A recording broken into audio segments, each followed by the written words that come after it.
Welcome to our channel. Today, as we started about financial institutions in last session, मैंने आपको complete बताया था कि फाइनेंशियल इंस्टीट्यूशंस का क्या रोल होता है, क्या इंपॉर्टेंस होती है, वो इतने ज़रूरी क्यों होते हैं कि इकोनॉमी के लिए. And further I also told you कि आज नेक्स्ट सेशन से हम वेरियस काइंड ऑफ इंस्टीट्यूशंस के बारे में डिस्कस करेंगे. तो आज का जो हमारा टॉपिक रहेगा यूनिट 7 से, that is about what are development finance institutions. Development finance institutions क्या होते हैं? ये एक तरीके का ही फाइनेंशियल इंस्टीट्यूशन है, बट ये मेजरली एक स्पेसिफिक सेक्टर में ही अपना रोल प्ले करते हैं, और वो रोल क्या होता है वो आज हम समझेंगे. So firstly about major things की डेवलपमेंट फाइनेंस इंस्टीट्यूशंस का मीनिंग आपको डिस्कस करना है. डेवलपमेंट फाइनेंस इंस्टीट्यूशंस, जिसको हम DFIs भी बोलते हैं, और ये देखिए टॉपिक आपका एग्जाम के लिए बहुत इंपॉर्टेंट है, न्यू टॉपिक है, डोंट स्किप इट कि ये तो कहीं पर आएगा ही नहीं. नो.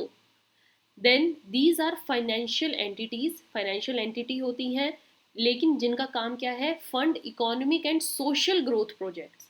सिर्फ फंड्स किसके लिए प्रोवाइड करना? देखिए बैंक जो होते हैं वो अलग अलग उनका रोल होता है. प्राइवेट पीपल को भी फाइनेंस या लोन प्रोवाइड किया जाता है, बट जो डेवलपमेंट फाइनेंस इंस्टीट्यूशन है ये सिर्फ फंड्स तभी प्रोवाइड करेंगे अगर उसमें इकोनॉमिक या सोशल ग्रोथ दिख रही है. ओवरऑल पब्लिक की डेवलपमेंट अगर दिख रही है, ऐसा प्रोजेक्ट है जैसे कोई हाईवे बनाना है, सीवरेज बनाना है, या समथिंग लाइक दैट, जिससे कि पूरी पब्लिक के कम्युनिकेशन में इन्वेस्ट करना है, पब्लिक का जहाँ पर एडवांटेज हो, उन सेक्टर्स में या उन प्रोजेक्ट्स में ही डेवलपमेंट फाइनेंस इंस्टीट्यूशन अपने पैसे को इन्वेस्ट करते हैं. Right. So their main goal is to foster the economic inclusive economic growth. Overall economic growth हो, लाइवलीहुड लोगों का बढ़े. अगर उससे ऐसा लग रहा है किसी प्रोजेक्ट से लाखों लोगों को एम्प्लॉयमेंट मिलेगी, हेल्प होगी, इकोनॉमी की डेवलपमेंट होगी, लोगों का स्टैंडर्ड ऑफ लिविंग बढ़ेगा.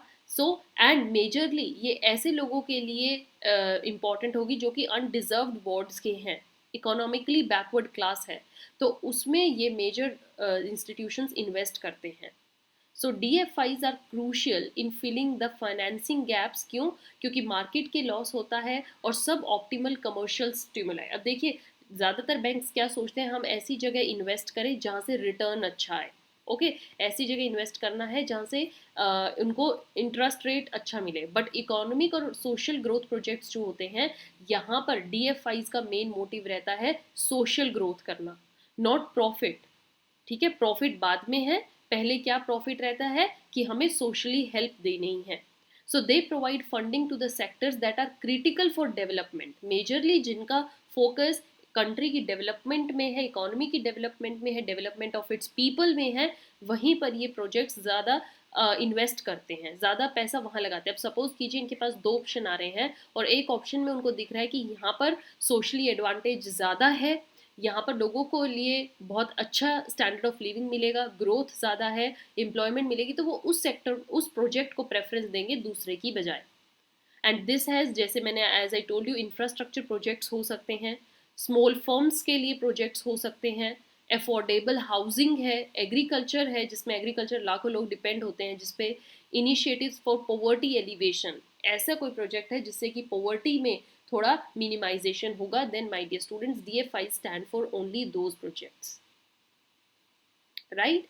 नाउ द प्राइमरी मोटिवेशन, जो प्राइमरी मोटिवेशन है या प्राइमरी मोटिव आप कह सकते हो, टारगेट जो होता है DFI का, वो क्या है? ग्रोथ. वो ग्रोथ पे ध्यान देते हैं, प्रॉफिट मैक्सिमाइजेशन पे नहीं देंगे. Profit maximisation will be their secondary objective, but primary उनको ग्रोथ देखनी है.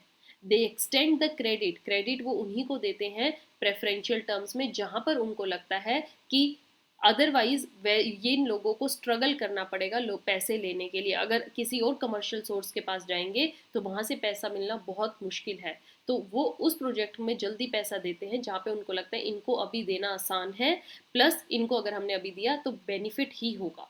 Right. DFIs typically offer an integrated package of finance करना, साथ में नॉट ओनली फाइनेंस प्रोवाइड करते हैं, ये टेक्निकल एक्सपर्टीज भी देते हैं. जिन लोगों को टेक्निकली एक्सपीरियंस है, they provide this and they provide institutional support. एक बैकबोन की तरह खड़े रहते हैं. whenever any kind of project team needs any kind of help, DFIs provide them with whole heart. Okay ताकि वो प्रोजेक्ट बना रहे और प्रोजेक्ट पूरा हो. their aim is to build the stuff and support the firms that yet that can yet attract commercial financing, right? अब आप कहेंगे कि मैम हमें कुछ ऐसे एग्जांपल्स दीजिए जो कि डेवलपमेंट फाइनेंस इंस्टीट्यूशन है and we see around them.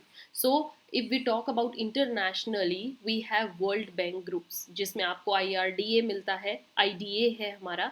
So world bank groups का मेन एग्जाम्पल या मेन मोटिव रहता है to promote development.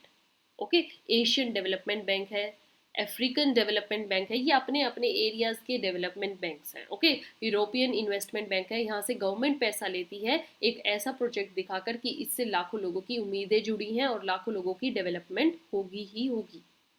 International finance corporations we have, new development bank we have, right. Then green climate fund जो कि major focus करता है on agriculture sector. Asian infrastructure investment bank, right students? So these are the major development financial institutions which play a key role in developing the nation, in developing the world. So I hope आपको development financial institutions के बारे में अच्छे से knowledge हो गई है. अगर इनसे क्वेश्चन आए तो ध्यान में सिर्फ एक बात रखिएगा, ऐसे फाइनेंशियल इंस्टीट्यूशंस जिनका मेन गोल है डेवलपमेंट और जहाँ पर जिस प्रोजेक्ट में उनको ये दिखेगा कि यहाँ पर ग्रोथ ज़्यादा है तो वो उसको प्रेफरेंस देंगे इंस्टेड ऑफ मेकिंग मनी या प्रॉफिट. तो with this session is over. I want to tell you students कि आपको इस सेशन की जो PDF है that is available on Telegram. Go and watch out with the same name Cracknet with Nishman. आपको वहाँ पर सारे PDFs अवेलेबल हैं. And still if any student needs my handwritten notes they can mail us on learnwithnishman@gmail.com. Till then, stay tuned, keep following, keep sharing, have a nice day, and don't forget to subscribe the channel.